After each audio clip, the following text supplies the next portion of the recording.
තෙරුවන් සරණයි ආයුබෝවන්. ධර්මාචාර්ය විභාග පන්තිය බෞද්ධ ඉතිහාසය හා සංස්කෘතිය පොතට අදාළව අපි අද දවසේ කතා කරන්නේ සාකච්ඡා කරන්නේ 48 වෙනි දවසේ සාකච්ඡාව. මීට කලින් අපි දවස් 47ක් ධර්මාචාර්ය විභාගයට අදාළ තොරතුරු සාකච්ඡා කරලා තියෙනවා.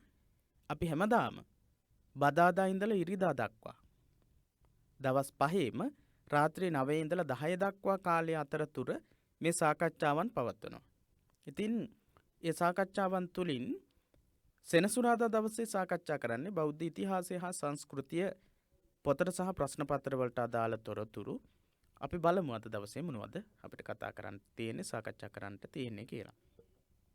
ඉතින් මේ සියලුම පාඩම් සමගින් එකතු වෙන්නට පුළුවන් අපේ නාලිකාව පිරිවෙන දහම් පාසල YouTube නාලිකාව. ඊට අමතරව පිරිවෙන දහම් පාසල Facebook පිටුව සහ ප්‍රධාන සමූහයක් තියෙනවා. ඒ සමූහ හැම එකක්ම හඳුනා ගන්නට පුළුවන්. මෙන්න මේ ලාංඡනය තමයි තියෙන්නේ. මෙන්න මේ ලාංඡනයෙන් තමයි අපගේ නාලිකාව, ඒ වගේම පිටුව සහ ප්‍රධාන සමූහය තියෙන්නේ. ඒ වගේම තමයි ධර්මාචාර්ය විභාගයේ සඳහා පෙනී සිටින්නට බලාපොරොත්තු වෙන ඔබ වෙනුවෙන් නිර්මාණය කරගත්ත සමූහය ධර්මාචාර්ය විභාග පන්ති එකමුතුව. ධර්මාචාර්ය විභාග පන්ති එකමුතුව කියන සමූහය තියෙනවා Facebook එකේ. ඒත් එක්ක සම්බන්ධ වෙමින් ඔබට පුළුවන් අපි කතා කරන සාකච්ඡා කරන මේ සියලු පාඩම් වලට සම්බන්ධ වෙන්නට. හොඳයි, අද දවසේ අපි කතා කරමු ආගමික දාර්ශනික අංශ. මුලින්ම අද සම්බන්ධ වෙන කෙනෙක් නම් දැන් කල්පනා කරනවා වෙන්නට පුළුවන් මේ කොතනින්ද පටන් ගන්නට යන්නේ කියලා. අපි මේ පටන් ගන්නට යන්නේ බෞද්ධ ඉතිහාසය හා සංස්කෘතිය කියන පොතේ 6 වෙනි පාඩමේ තියෙන කොටසක්, ආගමික හා දාර්ශනික අංශ කියන කොටස. ඊට කලින් අපි කොටස් දෙකක් කතා කරලා තියෙනවා, සාකච්ඡා කරලා තියෙනවා. එක කොටසකදී තේරවාදී සම්ප්‍රදායන් වලින් කොහොමද මහායානික ඉගැන්වීම ප්‍රභවය වෙලා තියෙන්නේ කියන එක. ඒ වගේම මහා සාංගික මත කොහොමද මහායානික ඉගැන්වීම කෙරෙහි ප්‍රභවය උනේ කියන එක ගැන කතා කරලා තියෙනවා මීට කලින් පාඩම්වලදී. ඒ නිසා ඒ කොටස බැලුවේ නැති කෙනෙක් නම් ඒ කොටස් පාඩම් සාකච්ඡාවන් බලන්නට කියලා ඔබට මතක් කරනවා. මේ ඔබ දකින්නේ තේරවාදී සම්ප්‍රදාය තුළින් නිර්මාණය වෙච්ච, පහළ වෙච්ච තේරවාදී සම්ප්‍රදාය තුළ ගැන්වෙන මානුෂීය වූ ලෞතුරා බුදුරජාණන් වහන්සේ අතිමානුෂීයත්වයට පරිවර්තනය වෙමින් ගමන් කරපු ආකාරය ගැන. උත්තර බුදුදහම කියලා හඳුන්වන්නේ. උතුරු දෙසට මේ විදිහට ගමන් කරලා තියෙනවා. ඒ වෙනකොට මේ විදිහේ විපර්යාසයකට පත් වෙලා තියෙනවා. ඉතින් මහායාන ඉගැන්වීම තුළ දාර්ශනිකව ගත්තොත් බුදුරජාණන් වහන්සේගේ ඉගැන්වීම විවිධ විදිහට වෙනස් වෙලා තියෙනවා. අපි ඒ ගැන තමයි කතා කරන්නට සූදානම් වෙන්නේ. අපි බලමු මහායාන බුදුසමය ඉගැන්වීම අධ්‍යයනයේ පහසුව සඳහා අංශ දෙකකට බෙදිය හැකිය. මහායාන ඉගැන්වීම ඉගෙන ගන්නට පුළුවන් අපිට කොටස් දෙකක් යටතේ. ආගමික අංශය සහ දාර්ශනික අංශය කියලා. මහායානික ඉගැන්වීම අංශ දෙකක් යටතේ කතා කරන්න පුළුවන්, ආගමික අංශය සහ දාර්ශනික අංශය කියලා. අපි ඊට කලින් බලමු අද දවසේදී සාකච්ඡා කරන්නට බලාපොරොත්තු වෙන ප්‍රශ්නයට අවධානය යොමු කරලා 2019 අවුරුද්දේ 2018 2019 අවුරුද්දේ ප්‍රශ්න පත්‍ර අංක 4 බෞද්ධ ඉතිහාසය හා සංස්කෘතිය ප්‍රශ්න පත්‍රයට අදාළව ලැබිලා තිබුණු 4 වෙනි ප්‍රශ්නය. මෙන්න මේ විදිහේ ප්‍රශ්නයක්. අපි බලමු ප්‍රශ්න ටික. මහායාන හා හීනයාන යන දිබේදය කෙටියෙන් හඳුන්වන්න කියන ප්‍රශ්නය. ඊළඟට තේරවාදයෙන් මහායානයේ බෙදී ගිය ආකාරයේ ඓතිහාසික සාධක මගින් විස්තර කරන්නට කියන ප්‍රශ්නයයි. මහායාන බුදුසමය ඉගැන්වීම් වල පවත්නා ආගමික හා දාර්ශනික අංශ දෙක නිදසුන් මගින් විභාග කරන්න කියන ප්‍රශ්නය. අද අපි මුලින්ම කතා කරනවා මහායාන බුදුසමය ඉගැන්වීම් වල තියෙන ආගමික සහ දාර්ශනික අංශ ගැන ලකුණු 8ක ප්‍රශ්නයක්. මොනවද මේ ආගමික දාර්ශනික අංශ යටතේ අපිට විශේෂයෙන් ඉගෙන ගන්න තියෙන්නේ? විශේෂයෙන් අපි මොනවද ලියන්න තියෙන්නේ කියලා අවබෝධ කරගන්නට පුළුවන්. ඒ වගේම මේ වගේ ප්‍රශ්නයකදී කොහොමද අපි කරුණු ගොනු කරන්නේ කියන එකත් මෙතනදී සාකච්ඡා කරමු. මොනවද මහායානයේ අංශ දෙක? ආගමික අංශය, මහායානික ආගමික අංශය, මහායානික දාර්ශනික අංශය කියලා අංශ දෙකක් තියෙනවා. මේ තියෙන්නේ පොතේ තියෙන තොරතුරුමයි. ඒ නිසා ඔබේ පෙළ පොතත් අරගෙන මේ සාකච්ඡාවලට සම්බන්ධ වෙනවා නම් හරිම පහසුවෙන් ඔබට පොතේ තියෙන කොටස් අවබෝධ කර ගැනීමටත් හැකියාව ලැබෙනවා. මේ අංශ දෙකම මහායාන බුදු සමය තුලින් සංවර්ධනය වූ බව දැනගත හැකිය. මේ අංශ දෙකම වර්ධනය වෙනවා. ආගමික අංශය සහ දාර්ශනික අංශය කියන දෙකම. මහායානයේ පසු කාලීන අභිසංවර්ධනය දෙස විචාරපූර්වකව බලනකොට විචාරපූර්වකව අපි බැලුවොත් එහෙම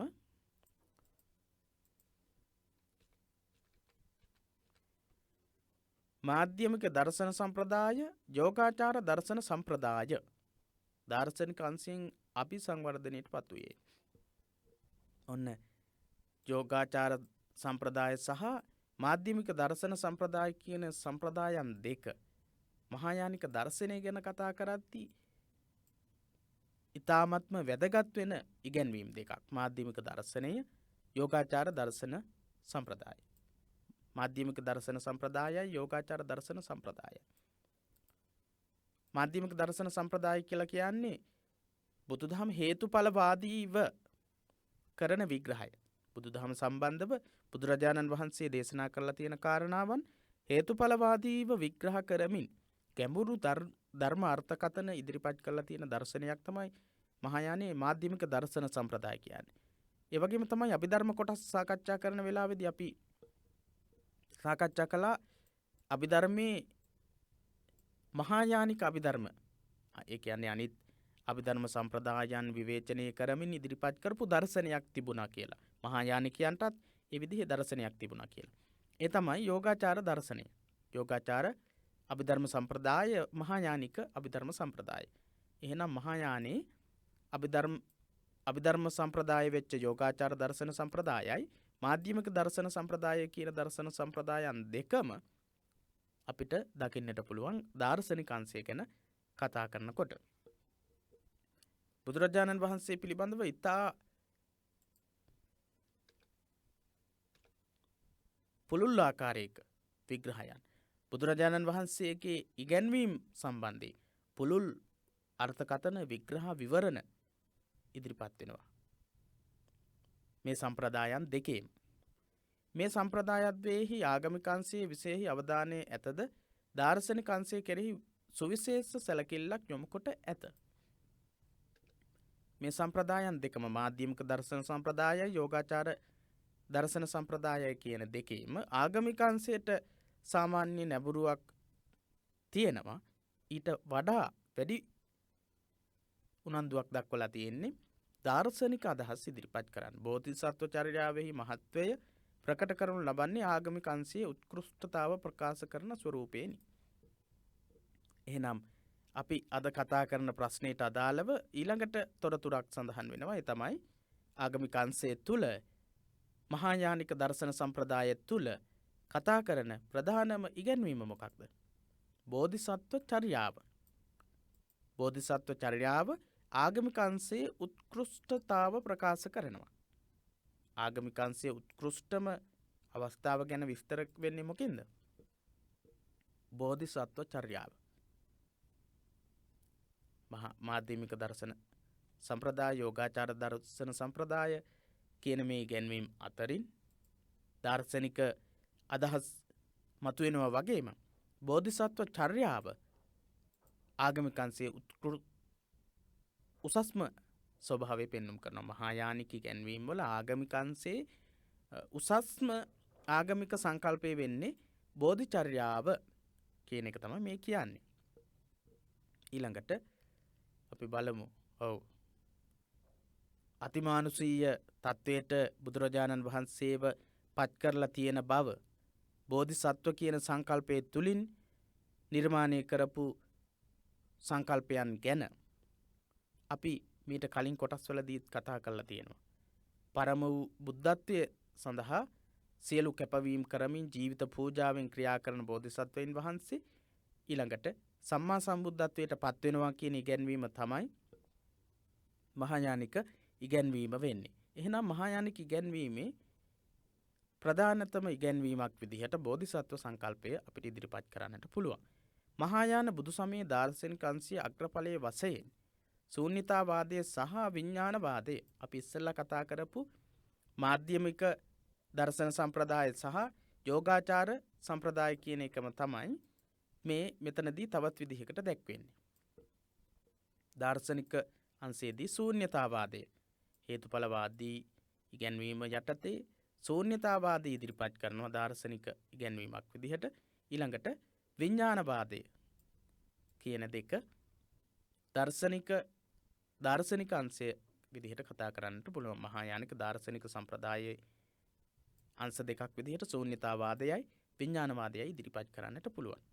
ආගමික අංශය තුල කොයිතරම් ව්‍යාප්ත වෙච්ච පරාසයක් තියෙනවද කියන එක බුදුරජාණන් වහන්සේගේ චරිතය දැක්වීම ලලිත විස්තරය වගේ ග්‍රන්ථවල දැක්වෙනවා. බුදුරජාණන් වහන්සේගේ චරිතය බුද්ධ චරිතය ඉදිරිපත් වෙනවා.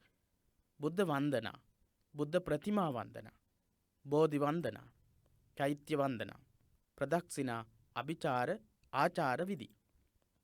මේ වගේ ආගමික අංශ. ආගමික අංශය මොනවද එහෙනම් තිබිලා තියෙන්නේ?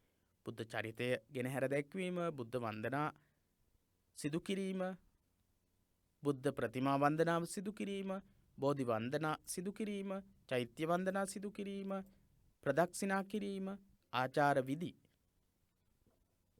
මේවා ආගමික අංශය යටතේ කතා කරන්නට පුළුවන්. ආගමික අංශය යටතේ කතා කරන්නට පුළුවන්. ඔව්. මෙන්න මේ විදිහට බහුබුද්ධ සංකල්පය බොහෝ බුදුවරු ගොඩක් ඉන්න බව අවසානයේදී මහායානික සම්ප්‍රදාය තුළ ඉදිරිපත් වෙනවා. මේ බුදුරජාණන් වහන්සේලා එක බුදුරජාණන් වහන්සේ සම්බන්ධ කරලා බොහෝ බුදුවරු ඉන්න බව තමයි මහායානික සම්ප්‍රදාය තුළ සාකච්ඡා කරලා තියෙන්නේ. ඉතින් ඒ ගැන වැඩිදුර තොරතුරු අපි ඉදිරි පාඩම්වලදී කතා කරනවා. ඔව් ආදීන් සැදුම්ලත් බව පෙනේ. ඒ කියන්නේ ආගමික අංශය මෙන්න මේ කියන අපි කතා කරපු කොටස් වලින් අවස්ථා වලින් යුක්තයි. ඔව් මෙන්න මේ කියන ආගමික අංශ වලින් යුක්තයි කියන එක තමයි කියන්නේ. ඊළඟට අපි බලමු ලලිත විස්තරය.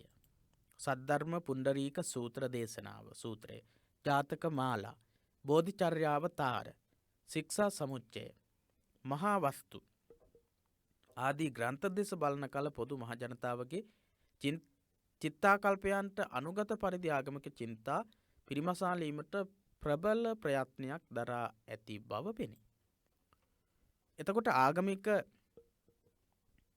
කටයුතු සිදුවෙච්ච අවස්ථා ආකාරයන් ගැන අපි මෙතනදී කතා කළා, සාකච්ඡා කළා, සඳහන් කළා. මෙන්න මේ තොරතුරු ගැන බුද්ධ චරිතය, බුද්ධ වන්දනා, බුද්ධ ප්‍රතිමා වන්දනා, බුද්ධ බෝධි වන්දනා, චෛත්‍ය වන්දනා, ප්‍රදක්ෂිනා, ආචාර විදි ගැන ඉතා විස්තරාත්මක විචිත්‍ර වූ ඉගැන්වීම් සමුදායක් තියෙනවා.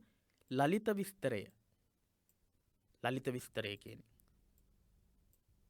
ඒ වගේම සද්ධර්ම පුණ්ඩරීක සූත්‍රය, ජාතක මාලා, බෝධිචර්යාවතාරය. බෝධිචර්යාවතාරයේ බෝධිසත්වවරයෙක් විසින් බෝධිචිත්තය උපදවාගෙන තමන් බලාපොරොත්තු වෙන ඒ බුද්ධත්වය කරා ගමන් කිරීමට ජීවිත කැපකිරීමෙන් ක්‍රියා කරන ආකාරය ඉතා විචිත්‍ර ආකාරයට විස්තර කරලා තියෙනවා. ඒ වගේම තමයි අපිට ඒ පිළිබඳව සඳහන් වෙනවා ඉදිරියේදී ශ්ලෝක කිහිපයක් සඳහන් වෙනවා. අපි ඒ ගැනත් කතා කරමු. ඒ වගේම ශික්ෂා සමුච්චය, මහා වස්තුව. මහා වස්තුව, ලලිත විස්තරය මේ වගේ කොටස් තුල බුදුරජාණන් වහන්සේගේ චරිතය ඉතා විචිත්‍ර ආකාරයට නිර්මාණය කරලා තියෙනවා. ගෞතම බුද්ධ කියන පසුගිය කාලේ නාට්‍යයක් ඔබ නරඹන්නට ඇති. ඒකේ ඒක නිර්මාණය කරලා තියෙන්නේ ලලිත විස්තරය මහා වස්තුව වගේ මේ ග්‍රන්ථවල තොරතුරු අරගෙන කියලායි සඳහන් වුණේ. ඉතින් මේ විදිහට බුද්ධ චරිතය දක්වලා තියෙන ඒ වගේම බුද්ධ වන්දනා, චෛත්‍ය වන්දනා මේ වගේ ආගමික අංශ ගැන සඳහන් වෙලා තියෙන කොටස් අපිට මේ ප්‍රශ්නයකදී මේ වගේ ප්‍රශ්නයකදී ඉදිරිපත් කරන්නට වෙනවා. එහෙනම් අපි ඒව මතක තියාගන්නට ඕන. ආගමික අංශයේ මොනවද ආගමික වතාවත් විදිහට සිදු වෙලා තියෙන්නේ. ඒ වගේම ආගමිකමය වශයෙන් බුදුරජාණන් වහන්සේගේ චරිතය පිළිබඳව විස්තර කරලා තියෙනවා කියලා එක එක විදිහේ වන්දනා ක්‍රම පාවිච්චි කරලා තියෙනවා කියන එක ඒවා කියන්නට වෙනවා. ඒ වගේම තමයි ආගමික චාරිත්‍ර ගැන ලියවිලා තියෙන පොත්පත් මොනවද කියලා අපිට තොරතුරු ගෙන හැර දක්වන්නට පුළුවන්. ඒ වගේම තමයි ආගමික අංශයේ උත්කෘෂ්ඨම අවස්ථාව විදිහට බෝධිචර්යාව බෝධිසත්වවරයා පිළිබඳව උගන්වන ඉගැන්වීම ගැන අපිට කතා කරන්නට පුළුවන්. ඉදිරියේදීත් කතා කරනවා. ඒ නිසා විභාගයේ අවස්ථාව වෙනකොට ඔබට මහායානික ආගමික අංශයේ මොනවද නිරූපණය කරන්න කියලා කියන්නට පුළුවන්. හැබැයි අපිට මෙතනදී ආගමික අංශයට තමයි මේවා ඇතුළත් වෙන්නේ කියලා හඳුනා ගන්නට වෙනවා. හොඳයි. ඊළඟට අපි බලමු. මේ තියෙන්නේ මහායානික ඉගැන්වීම් වලට අනුව දහස් සංඛ්‍යාත පිරිස් මේ විදිහේ විවිධ ආකාරයේ පුද පූජාවන්, ආලෝක පූජාවන්, ප්‍රදක්ෂිනා කටයුතු එහෙම සිද්ධ කරනවා. ඉතා විචිත්‍ර ආකාරයට අපිට දැක බලා ගන්නට පුළුවන්කම තියෙනවා මහායානික ඉගැන්වීම් වලට අනුව. ප්‍රබල දාර්ශනික අංශයක් වර්ධනය වෙද්දී ආගමික අංශයක්ද විකසිත වීම ඉතා වැදගත්ය. එහෙනම් ප්‍රබල දාර්ශනික අංශයක් මහායානය තුළ විකසිත වෙලා තියෙනවා. ඒත් එක්කම ආගමික අංශයකුත් විකසිත වෙන එක ඉතාමත්ම වැදගත්. දාර්ශනික අංශයක් විතරක් නෙමෙයි මහායානයේ ආගමික අංශයකුත් ප්‍රදර්ශනය වෙනවා. ආගමික අංශයේ අතින් ගත්තම බෝධි චර්යාව ආගමික අංශයේ ඉතා ඉහළ මට්ටමින් දක්වන්නට පුළුවන් ආගමික ඉගැන්වීමක් තමයි බෝධි චර්යාවෙහි තියෙන්නේ. බෝධිසත්ව කියන සංකල්පය තුළ තියෙන්නේ. මහායාන බුදු සමය හදාරන කල මේ අංශ දෙක වෙතම අවධානය යොමු කළ යුතුයි. මහායානය ගැන ඉගෙන ගන්නකොට ආගමික අංශය සහ දාර්ශනික අංශය කියන අංශ දෙක ගැනම අපිට අවධානය යොමු කරන්නට වෙනවා. තේරවාදී සම්ප්‍රදායට වඩා පොදුජන සිතුම් පැතුම් වලට නැඹුරුව පොදුජන අවශ්‍යතා පිරිමසාලන පරිදි මහායානය තුළ ආගමික චින්තනයේ සංවර්ධනය වූ අයුරු පැහැදිලිව දකින්නට ලැබේ. දකින්න පුළුවන් තේරවාදී සම්ප්‍රදායට වඩා පොදුජන සිතුම් පැතුම් වලට, ඒ කියන්නේ යම්කිසි ආගමික ඉගැන්වීමක් තුළින් මිනිසුන් අපේක්ෂා කරන යමක් තියෙනවා. සැනසීමක්, తాවකාලික ආගමික වතාවත් සිදු කිරීම තුළින් යම්කිසි සැනසීමක් අපේක්ෂා කරනවා. අන්නේ සියලුම අවස්ථාවන් උදා කරලා දීලා තියෙනවා තේරවාදී සම්ප්‍රදායට වඩා මහායාන සම්ප්‍රදාය තුළ. මහායාන සම්ප්‍රදාය තුළ මහායාන බුදු සමය පිළිබඳව කතා කරන බොහෝ ශ්‍රී ලාංකික උගත්තු හුදෙක් තන්ත්‍ර මන්ත්‍ර ආදී මිත්‍යා මත ප්‍රකාශ කරන්නන්සේ සලකති. ඒකෙන් කියන්නේ මොකක්ද? තන්ත්‍ර මන්ත්‍ර ආදී ප්‍රකාශ කරන මිත්‍යා අදහස් ප්‍රකාශ කරන පිරිසක් තමයි මහායානිකයෝ කියන්නේ කියලයි ශ්‍රී ලාංකික උගත් පඬිවරුන්ගේ අදහස. හැබැයි තේරවාදී ආරක්ෂක ස්ථානය වන ශ්‍රී ලංකාවේ බෞද්ධයෝ ඈත අතීතයේ සිටම මහායානීය මිත්‍යා මත ගහන වෛතුල්‍යවාදයක් විදිහට හඳුන්වලා බැහැර කරන්න උත්සාහ කරලා තියෙනවා. හැබැයි එහෙම කළත් මහායානය කියන ඉගැන්වීම ඉතා ප්‍රබල ආගමික සහ දාර්ශනික අංශ දෙකක් තියෙන ඉගැන්වීමක්.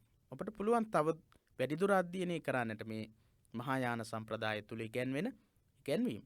සේන සහ පාල කියන යුගවලදී තන්ත්‍ර මන්ත්‍ර සහ වජ්‍රයාන, තන්ත්‍රයාන, මන්ත්‍රයාන සහ වජ්‍රයාන කියන මේ කොටස් ඇති වුණා. සේන සහ පාල කියන යුගවලදී බැඳුණු ඉගැන්වීම් පමණක් සලකා මේ අසාධාරණ චෝදනා නගන බව පැහැදිලිය. මේ තන්ත්‍රයාන, මන්ත්‍රයාන, වජ්‍රයාන කියන මේවා ඇති වුණේ සේන සහ පාල යුගවලදී පමණයි. ඒ යුගවලදී මහායානය කියලා කියන්නේ සැබවින්ම ගත්තොත් සේන සහ පාල යුගවල ඇතිවෙච්ච තන්ත්‍රයාන මන්ත්‍රයාන වජ්‍රයාන කියන මේවා විතරක් නෙමෙයි. ඊට එහා ගියපු අපි මුලින් සඳහන් කරපු ආගමික අංශයක්, ඒ වගේම දාර්ශනික අංශයක් ඉතා හොඳින් අපිට දකින්නට පුළුවන්. එසේම ඇතැම් අය මහායානය යනු හුදෙක් දාර්ශනික මත හා විශ්ලේෂණ ඇතුළත් දර්ශන පද්ධතියක් බවත් එයින් පොදු ජනතාවට කිසිදු පිළිසරණක් නොමැති බවත් පවසති. මේද සාවත්ති වේ. සමහර අය ප්‍රකාශ කරනවා මහායානය කියලා කියන්නේ හුදෙක් දාර්ශනික මත විශ්ලේෂණය කිරීම පමණක් සිදුවෙන අවස්ථාවක් කියලා. මහායානය කියන්නේ දාර්ශනික අදහස් විතරක් විවරණය කරනවා, අනිත් සාමාන්‍ය ජනතාවට සාමාන්‍ය මිනිස්සුන්ට ඒ තුලින් ප්‍රයෝජනයක් නැහැ කියලා. ඒ වගේ අදහසක් ඉදිරිපත් කරලා තියෙනවා. ආචාර්ය නාගාර්ජුන පාදයන් මහායානයේ ව්‍යක්ත ප්‍රකාශකයන් දර්ශන කෘත්‍ය සඳහා අතිශය තර්කානුසාරී විශ්ලේෂණ ඉදිරිපත් කළ බව සත්‍යයි. ආචාර්ය නාගාර්ජුන පාදයන් කියන්නේ මහායානික ග්‍රන්ථ සම්පාදනය කිරීමේදී මූලිකත්වය අරගෙන කටයුතු කරපු පඬිවරයෙක්. මේ පඬිවරයාගේ ස්වභාවයත් ඒ වගේම මේ පඬිවරයාදී මහායානික පඬිවරු නිර්මාණය කරපු මහායානික සංකල්ප තර්කානුසාරී කියන එක ඇත්ත. ඇත්තටම ඒක තර්කානුකූල ඉගැන්වීමක් බවට පත් වෙනවා. එහෙම වුණාට මාධ්‍යමික දාර්ශනික ග්‍රන්ථ විදිහට සැලකෙන සුහෘත් ලේඛා, බෝධිචර්යාවතාර, ශික්ෂා සමුච්චය, රත්නාවලිය. සුහෘත් ලේඛා, බෝධිචර්යාවතාර, ශික්ෂා සමුච්චය, රත්නාවලිය වැනි කෘතීන් මගින් සදාචාර සම්පන්න ඉගැන්වීම් ඉදිරිපත් කොට ඇති බව අප විසින් පිළිගත යුතුය. සුහෘත් ලේඛා, බෝධිචර්යාවතාර, ශික්ෂා සමුච්චය, රත්නාවලිය වගේ මේ ග්‍රන්ථවලින් දාර්ශනික අංශයට වඩා බෝධිචර්යාවතාරයේ, ශික්ෂා සමුච්චය, රත්නාවලිය, සුහෘත් ලේඛා කියන මේ ග්‍රන්ථවලින් මොකක්ද ඉදිරිපත් කරලා තියෙන්නේ? සදාචාර සම්පන්න ඉගැන්වීම් රාශියක් තමයි ඉදිරිපත් කරලා තියෙන්නේ. සදාචාර සම්පන්න ඉගැන්වීම් රාශියක් කියන්නේ මොකක්ද? ආගමික අංශය කෙරෙහි තමයි එතකොට අවධානය යොමු වෙලා තියෙන්නේ. දාර්ශනික මේ වශයෙන් ආගමික සම්ප්‍රදායන් බිහි කරන්නට ගත්ත වෑයමක්, උත්සාහයක් තමයි අපිට දකින්නට පුළුවන්කම තියෙන්නේ. කෙසේ වුවත් මහායානයේ වනාහි ආගමික හා දාර්ශනික යන අංශ දෙකේම කාලානුරූපී නව මුහුණුවරක් ඇති කළ අංග සම්පූර්ණ ආගමික සිතුවිලි පරපුරක්සේ නිගමනය කිරීම ඓතිහාසික සත්‍යයක් විදිහට අපිට දක්වන්නට පුළුවන්කම තියෙනවා. අපි මේ කතා කරපු තොරතුරුත් එක්ක ඔබට පුළුවන් තොරතුරු ඉදිරිපත් කරන්නට, මේ ප්‍රශ්නයට පිළිතුරු ගොඩනගන්නට. ආගමික අංශයක්, ඉතා දියුණු ආගමික අංශයක් තිබුණා. ඒ ආගමික ඉගැන්වීම් ගැන තියෙන පොත්පත් ගැන කියන්නට පුළුවන්. ඒ වගේම තමයි දාර්ශනික අංශයේ ප්‍රධානව කටයුතු කරපු කෙනෙක් තමයි නාගාර්ජුන කියලා කියන්නේ. නාගාර්ජුන වගේ පඬිවරු මාධ්‍යමික දර්ශනය වගේ දර්ශන ඉදිරිපත් කරලා තියෙනවා. මාධ්‍යමික දර්ශනයට තමයි අයිති වෙන්නේ. මේ දර්ශනයේ තුල ඉගැන්වෙන සුහෘත් ලේඛා, බෝධිචර්යාවතාර, ශික්ෂා සමුච්චය, රත්නාවලි වගේ ග්‍රන්ථ අධ්‍යයනය කරනකොට ඔබට පැහැදිලි වෙනවා සදාචාර සම්පන්න අංශයක් සහ දාර්ශනික ඉගැන්වීම් රාශියක් ඉගැන්වෙනවා. ශූන්‍යතාවාදය, විඥානවාදය, එහෙම නැත්නම් මාධ්‍යමික දර්ශනය, යෝගාචාර විඥානවාදය, මේ විදිහේ අංශ ඔබට ගෙනහැර දක්වන්නට වෙනවා. අපි හිතනවා, කල්පනා කරනවා ආගමික සහ දාර්ශනික අංශය ගැන මොනවද පෙළගස්වන්නට ඕන තොරතුරු, මොනවද ඇතුළත් වෙන්නට ඕන කොටස් කියලා ඔබට මේ අපි කතා කරපු තොරතුරු වලින් පැහැදිලි වෙන්නට ඇති. හොඳයි, ඊළඟට අපි බලමු අද දවසේ පළවෙනි ප්‍රශ්නය. පළවෙනි ප්‍රශ්නය මහායාන හා හීනයාන යන දිබ්බේදය කෙටියෙන් හඳුන්වන්න. ලකුණු 4ක් ලැබෙනවා. ලකුණු 4ක් කියලා කියන්නේ කෙටියෙන් හඳුන්වන්නට කියලා කියන්නේ ඒ කෙටියෙන් හැඳින්වීමේදී අපිට කොයි කොටස්ද පාවිච්චි කරන්නට පුළුවන් කියලා බලමු. අපි මීට කලින් සාකච්ඡා කරපු කොටස් වලින් අපිට ගන්නට වෙනවා තොරතුරු. අපි දවස් කිහිපයක් මේ මුල් කොටස් සාකච්ඡා කරලා තියෙනවා. ඒ සාකච්ඡා කරන අවස්ථාවලදී ඔබට මේ ගැන දැනුවත් කිරීම කරලා තියෙනවා. පළවෙනියටම මහායාන, හීනයාන කියන, එහෙම නැත්නම් මෙතනදී සඳහන් වෙන්නේ මහායාන හා හීනයාන ද්විභේදයේ කෙටියෙන් හඳුන්වන්නට කියලා. පළවෙනියටම අපිට කියන්නට පුළුවන් මහායාන හීනයාන කියන මේ ඉගැන්වීම ඇති වුණේ කොහොමද කියලා. බුදුදහම හැඳින්වීම සඳහා විවිධ නම් පාවිච්චි කරලා තියෙනවා. ඒ අතර ප්‍රධානව මුලින්ම පාවිච්චි කරලා තියෙන්නේ හීනයාන සහ හීනයාන බුද්ධාගම මහායාන බුද්ධාගම කියන ඉගැන්වීම. මේ ප්‍රයෝගය ඇති වුණේ ඉන්දියාවේ ඉඳලා සංස්කෘත ග්‍රන්ථ යුරෝපයට යනවා. යුරෝපයට ගිහිල්ලා ඒ යුරෝපයේ අය ඉගෙන ගන්නවා මේ බෞද්ධ දර්ශනය. බෞද්ධ දර්ශනයේ අය ඉගෙන ගන්නේ මහායානික ග්‍රන්ථවලින්, සංස්කෘත ග්‍රන්ථවලින්. ඒ සංස්කෘත ග්‍රන්ථ රචනා කරපු පඬිවරු මහායානික භික්ෂූන් වහන්සේලා මහායානික පඬිවරු නිසා මොකද කරලා තියෙන්නේ? තමන්ගේ ඉගැන්වීම උසස් කියලා දක්වන්න ඕන නිසා දක්වලා තියෙනවා හීනයාන සහ මහායාන කියන ප්‍රයෝගේ පාවිච්චි කරලා තියෙනවා. පස්සේ කාලේ වෙනකොට මොකද වෙන්නේ? මහායාන සහ හීනයාන කියන මේ ඉගැන්වීම ලෝකේ යුරෝපයේ තුල විශේෂයෙන්ම ප්‍රසිද්ධියට පත් වෙනවා. පස්සේ කාලේ වෙනකොට පාලි භාෂාව, ටිබෙට් භාෂාව, චීන භාෂාව වගේ භාෂාවලින් ලියවිලා තිබුණු බෞද්ධ ඉගැන්වීම් අධ්‍යයනය කරන්න යොමු වුණාට පස්සේ ඒ අය මේ විවහාරය මහායාන සහ හීනයාන කියලා පාවිච්චි කරන එක වැරදි කියලා තේරුම් ගන්නවා. එහෙම තේරුම් අරගෙන මොකද කරන්නේ? පස්සේ තේරවාදී ඉගැන්වීම්, මහායාන ඉගැන්වීම් කියන ප්‍රයෝග පාවිච්චි කරන්න පටන් ගන්නවා. තේරවාදී ඉගැන්වීම කියලා කියන්නේ බුදුරජාණන් වහන්සේගේ ඉගැන්වීම් සම්බන්ධව මූලික ස්වරූපයෙන් තියෙන තොරතුරු තියෙන කොටස. මහායාන කියලා කියන්නේ ඊට පස්සේ සංවර්ධනය වෙලා විචිත්‍ර විදිහට නිර්මාණය වෙච්ච, වෙනස් වෙමින් නිර්මාණය වෙච්ච කොටසක් කියලා තේරුම් ගන්නවා. තේරවාද සහ මහායාන කියන ඉගැන්වීම බවට පත් වෙනවා. හීනයාන සහ මහායාන කියන ඉගැන්වීම පස්සේ කාලෙ වෙනකොට තේරවාද සහ මහායාන කියන ඉගැන්වීමක් බවට පත් වෙනවා. ඒ වගේම ඊට පස්සේ දවසෙත් අපි සාකච්ඡා කරලා තියෙනවා මේ සම්බන්ධවම හීනයාන සහ මහායාන කියන ඉගැන්වීම සම්බන්ධව. මහායානික ඉගැන්වීම තුළ මහාසාංඝික ඉගැන්වීමේ බලය පෑමත් එක්ක බුද්ධ සංකල්පය, බෝධිසත්ව සංකල්පය කියන එකට තමයි වැඩි නැඹුරුවක් දක්වලා තියෙන්නේ. ඒ නැඹුරුව නිසා මොකද වුනේ? ඒ අය උත්තරීතරම අවස්ථාව තමයි බුද්ධ යානය. බෝධිචර්යාව පුරලා බෝධිචර්යාව තුළින් බුද්ධත්වයට පත්වීම තමයි උසස්ම කියන අදහසින් බුද්ධ යානය කියන එකත් ඒකට මහායානය කියලත් යෙදුවා. බුද්ධ යානය සහ මහායානය. ඊළඟට මොකක්ද ඒ කියන්නේ? සම්මා සම්බුද්ධත්වයට පත් වෙලා නිර්වාණය සාක්ෂාත් කිරීමට අපේක්ෂා කරපු අය මහායානිකයෝ වුණා.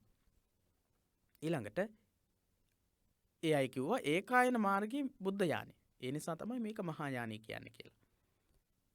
මහායාන පොත්පත් ලියපු අය තමයි ඒ විදිහට මහායානය කියලා ලියලා අනිත් ඉගැන්වීම අරහත්ත්වයේ රහත් බව විමුක්ති සාධනයේ මාර්ගයේ විදිහට පිළිගත් අයට කිව්වා හීනයානිකයෝ කියලා.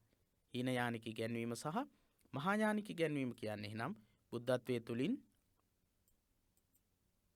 බුද්ධත්වයේ ලබා ගැනීම සහ මහරහත් භාවයෙන් නිවන් දකින්න කියන අවස්ථා දෙක සම්බන්ධ කරගෙන ඇතිවෙච්ච විවහාරයක්, ભેද දෙකක්. ඒ වගේම තවත් ඉත්සින් කියන චීන දේශ සංචාරක ස්වාමින් වහන්සේ ඉදිරිපත් කරලා තියෙන තොරතුරක්. මොකක්ද ඒ තොරතුර?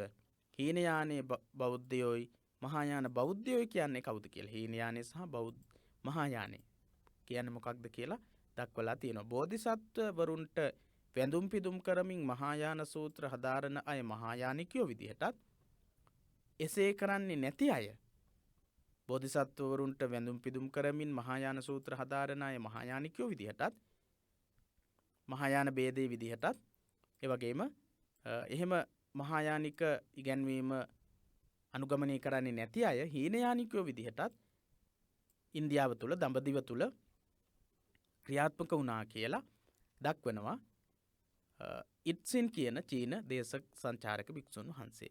අන්න ඒ විදිහේ තොරතුරු රාශියක් අපිට කියන හැර දක්වන්නට පුළුවන්කම තියෙනවා තේරවාදය සහ මහායානය කියන මේ ඉගැන්වීම් සම්බන්ධව. හින්දු සමය සහ බුදු සමය කියන ග්‍රන්ථයේ තමයි ඒ තොරතුරු සඳහන් වෙන්නේ මේ පොතේ තියෙන තොරතුරු. ඔබේ පොතේ තියෙන තොරතුරු. හොඳයි ඊළඟට අපි බලමු ඊළඟ ප්‍රශ්නේ. ඔබට පැහැදිලි වෙන්නට ඇති හීනයාන සහ මහායාන කියන ඉගැන්වීම මොකක්ද? වචන විවහාරය එවැගේම හීනයානික සහ මහායානික කියන බෙදීම් දෙකේ ඉගැන්වීම මොකක්ද කියලා.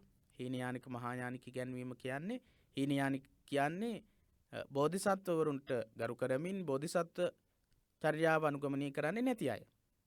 ඉත්සින් කියන දේශ සංචාරක භික්ෂුන් වහන්සේගේ වාර්තාවලට අනුව. මහායානික ඉගැන්වීම් අනුගමනය කරන බෝධිසත්වයින් වහන්සේලාට බෝධිසත්වවරුන්ට ගෞරව කරන බෝධිචර්යාව අනුගමනය කරන අයට කියනවා මහායානිකයෝ කියලා.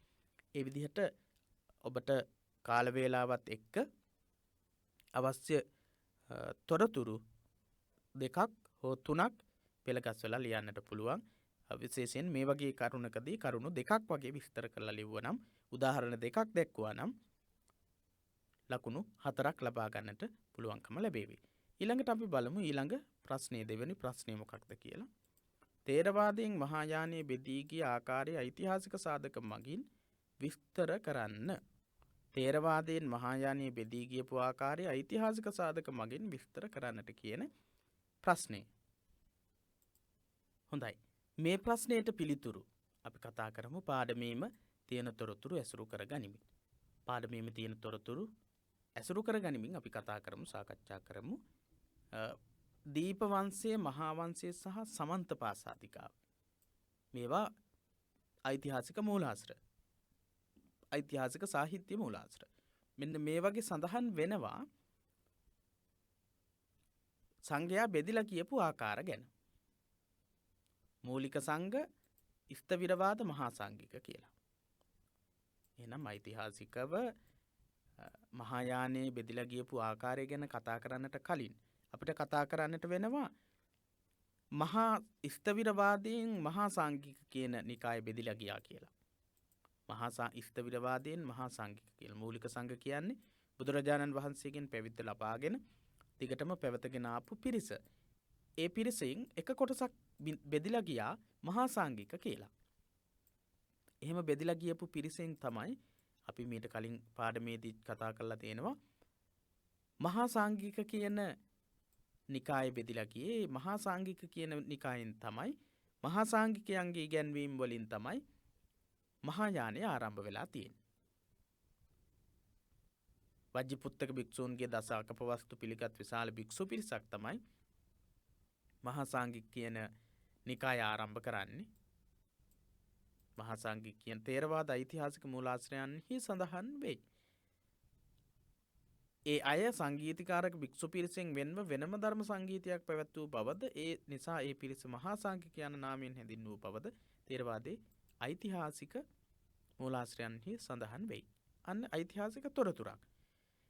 මහා සංඝික නිකායෙන් ආරම්භ වුණා කියන එක මහායානයේ ආරම්භ වුණේ මහා සංඝිකයන්ගේ. මහා සංඝික කියන නිකාය ආරම්භ වෙච්ච එක ගැන ඓතිහාසික තොරතුරු එහෙනම් සඳහන් වෙනවා.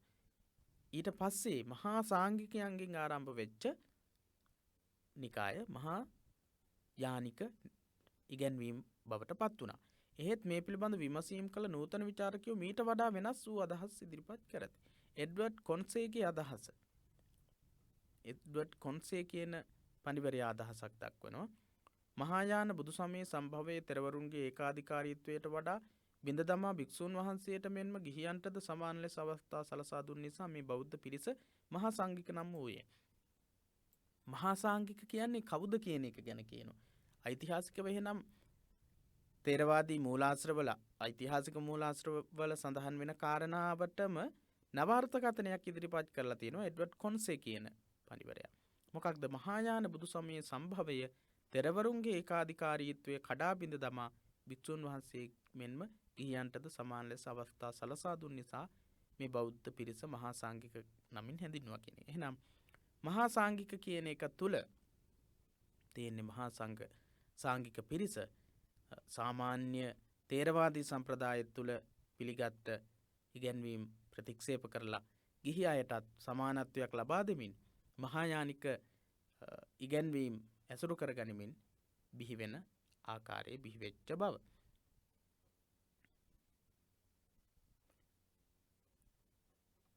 ඔව්.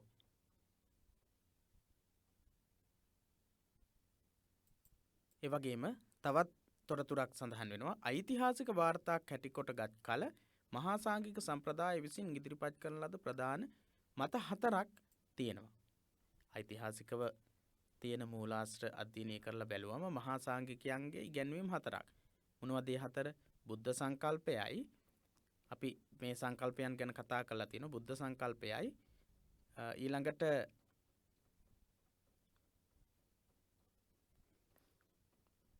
අරහත්ව සංකල්පයයි මේවා ඓතිහාසිකයි. මේවා මහා සාංඝිකයන්ගේ කියලා ඓතිහාසිකයි. එහෙනම් ඓතිහාසිකව මහා සාංඝික නිකායෙන් මහායානය ආරම්භ වුණා කියන්නේ ඔන්න ඊළඟ කාරණාව. ශූන්‍යතා සංකල්පය මහා සාංඝිකයන්ගේ. හැබැයි ශූන්‍යතා සංකල්පයේ මහායානය තුල පුළුල්ව සාකච්ඡා වෙන සංකල්පයක්. ඊළඟට යෝගාචර විඥානවාදී සම්ප්‍රදායට සම්බන්ධ වෙන පුද්ගල නෛරාත්මය හා ධර්ම නෛරාත්මය කියන ඉගැන්වීම. මේ කියන ඉගැන්වීම් 4ම ඓතිහාසිකව සඳහන් වෙනවා මහා සාංඝිකයන්ගේ කියලා. එහෙනම් ඓතිහාසිකව මහා සාංඝිකයන්ගේ කියලා සඳහන් වෙච්ච සංකල්ප තමයි පස්සේ කාලෙදී මහා යානික ඉගැන්වීම් බවට පත් වෙලා තියෙන්නේ. එහෙනම් ඓතිහාසිකව අපිට මේ කරුණුත් ඉදිරිපත් කරන්නට හැකියාව තියෙනවා. මහා සාංඝිකයන් විසින් මූලික වශයෙන් පිළිගත් මේ අවධාරණය කරපු සංකල්ප පස්සේ කාලයේදී මහායාන බුදු සමය ක්‍රමානුකූල විදිහට වර්ධනය වීමට හේතු වුණා කියලායි මෙතන සඳහන් කරන්නේ. ඉහත සඳහන් අදහස් මහා සාංඝිකයන්ගේ බව කතාවත්තුව වැනි මූල ග්‍රන්ථයන්ගේ සඳහන් වෙනවා. කතාවත්තුප්පකරණය වගේ ප්‍රකරණ ග්‍රන්ථවල ගත්තම ඓතිහාසිකව අපිට සඳහන් කරන්නට පුළුවන් මේවා මහා සාංඝිකයන්ගේ කියලා. එහෙනම් ඓතිහාසිකව කතාවත්තුව ප්‍රකරණී වගේ ග්‍රන්ථවල සඳහන් වෙනවා කියලා සඳහන් කරන්නට පුළුවන්කම තියෙනවා. ඒ වගේම තමයි මෙන්න මේ ඉගැන්වීම් චෛත්‍යක පූර්ව සෛල අපර සෛල රාජකිරික සිද්ධාර්ථික මගේ මේ නිකායික ඉගැන්වීම් මහා සාංඝික සහ මහා යානික ඉගැන්වීම් විදිහට මහා සාංඝික නිකායේ එකම් විවහාරික ලෝකෝත්තරවාදය ගෝකුලික බහුශෘතීය ප්‍රඥාත්තිවාදී චෛත්‍යයික පූර්ව සෛල අපර සෛල රාජකිරික සිද්ධාර්ථික වගේ මේ කොටස් වලට බෙදලා ගිහිල්ලා තියෙන බව සඳහන් වෙනවා. ඊට අමතරව පාලි මූලාශ්‍රවල සඳහන් වෙලා තියෙනවා මෙන්න මේ කියන කොටස් ටික මහා සාංඝිකයන්ගේ කියලා. මහායාන අදහස් පිළිගත් නිකායන් වශයෙන් පහත දැක්වෙන නිකාය 8 පාලි මූලාශ්‍රයන්හි මහායාන අදහස් පිළිගත් නිකායන් වශයෙන් පාලි මූලාශ්‍රවල සඳහන් වෙනවා මෙන්න මේ නිකායන් මහා සාංඝික භද්‍රයානික ගෝකුලික සම්මිතීය මහිසාසක සබ්බත්තිවාද වජ්ජිපුත්තක කස්සපිය මේ කියන නිකායන් මහා සාංඝික නිකායන් එහෙම නැත්නම් මහා යානික ඉගැන්වීම් පිළිගත් ඉගැන්වීම් තියෙන නිකායන් විදිහට මහා යානික ඉගැන්වීම් පිළිගත් නිකායන් 8ක් විදිහට තමයි පාලි මූලාශ්‍රවල සඳහන් වෙන්නේ. ඒ විදිහට අපිට පුළුවන්කම තියෙනවා ඓතිහාසිකව මහායානික ඉගැන්වීම තේරවාදයෙන් මහායානයේ බෙදී ගිය ආකාරයේ ඓතිහාසික සාධක මගින් විස්තර කරන්න. තේරවාදයෙන් මහායානයේ බෙදී ගිය ආකාරය කිව්වම තේරවාදයෙන් මහා සාංඝික කියන නිකාය බෙදිලා යනවා. මහා සාංඝික නිකායෙන් තමයි මහායානය කියන එක සම්භවය වුණේ කියලා අපිට ඒ තොරතුරු ඇසුරු කරගෙන විස්තර කරන්නට පුළුවන්. එහෙනම් මේ ප්‍රශ්නයට ලකුණු 6ක ප්‍රශ්නයක් ඒ විදිහේ පිළිතුරක් ගොඩනගන්නට පුළුවන්. පිළිතුරක් කියන්නේ පිළිතුරක් ගොනු කරගන්නට අවශ්‍ය මඟ පෙන්වීමක් තමයි අපි මෙතනදී සිදු කළේ. පිළිතුරක් සම්පූර්ණම ගොඩනැගීම නෙමෙයි, පිළිතුරක් ගොඩනගා ගැනීම සඳහා මඟ පෙන්වීමක්. එක එක්කෙනාගේ නිර්මාණශීලී හැකියාවත් එක්ක පිළිතුර ගොඩනගන විදිහ වෙනස් වෙන්නට පුළුවන්. හැබැයි මේ වගේ ප්‍රශ්නයකදී පිළිතුර ගොනු කරගන්නට අවශ්‍ය උපදෙස්, එහෙම නැත්නම් අවශ්‍ය කරුණු මොනවද කියන එක ගැන අවධානය යොමු කිරීමක් තමයි මෙතනදී අපි සිද්ධ කළේ. හොඳයි. අද දවසේ සාකච්ඡාව අපි නිමා කරන්නටයි සූදානම් වෙන්නේ. අද දවසේදී අපි ධර්මාචාර්ය විභාග පන්තියේ 48 වෙනි දවසේ සාකච්ඡාව විදිහට සාකච්ඡා කළේ බෞද්ධ ඉතිහාසය හා සංස්කෘතිය කියන පොතට අදාළව මහායානික ඉගැන්වීම් තුළ තිබුණු ආගමික සහ දාර්ශනික අංශ පිළිබඳව කතා කළා. ඊට අමතරව 2018-2019 අවුරුද්දේ තිබුණු ප්‍රශ්නයට අනුව හීනයාන සහ මහායාන කියන ભેදය මොකක්ද කියලා කෙටියෙන් අපි හඳුනා ගත්තා. ඊළඟට තේරවාදයෙන් මහායානයේ බෙදිලා ගියපු හැටි අපිට ඓතිහාසික මූලාශ්‍රවල තොරතුරුත් ගොනු කර ගනිමින් කොහොමද ඉදිරිපත් කරන්නට පුළුවන් කියලා කතා කළා. ආගමික සහ දාර්ශනික අංශය පිළිබඳවත් කතා කළා මහායානික ඉගැන්වීම් තුළ තියෙන. හොඳයි. මේ විශේෂිත දේවල්, විශේෂ කරුණු ඔබ හොඳින් මතක තබා ගත යුතුයි. සමහර විට මේ අපි සාකච්ඡා කරන කොටස්, සමහර ග්‍රන්ථ, සමහර වචන ඔබට නුහුරු වචන වෙන්න පුළුවන්. ඒ වගේ වචන හම්බ වුණාට පස්සේ ඒවා නිතර නිතර කියවලා, කිහිප වතාවක් කියවලා ඔබේ කටට හුරු කරගන්නට ඕනේ. එතකොට තමයි ඒක විභාග අවස්ථාවකදී ඔබට ලියන්නට මතකෙහි තබා ගන්නට පුළුවන්කම තියෙන්නේ. විභාගය සඳහා හොඳින් සූදානම් වෙන්න. ඔබට විභාගයේ ඉතා හොඳින් ජයග්‍රහණය කරන්නට ඒ කාර්ය සිද්ධ කරන්නට වෙනවා. මොකද බුදුදහමේ ඉගැන්වෙන පශ්චාත්කාලීන බුදුදහමේ දාර්ශනික කොටස් ගැන තමයි අපි මේ කතා කරන්නේ.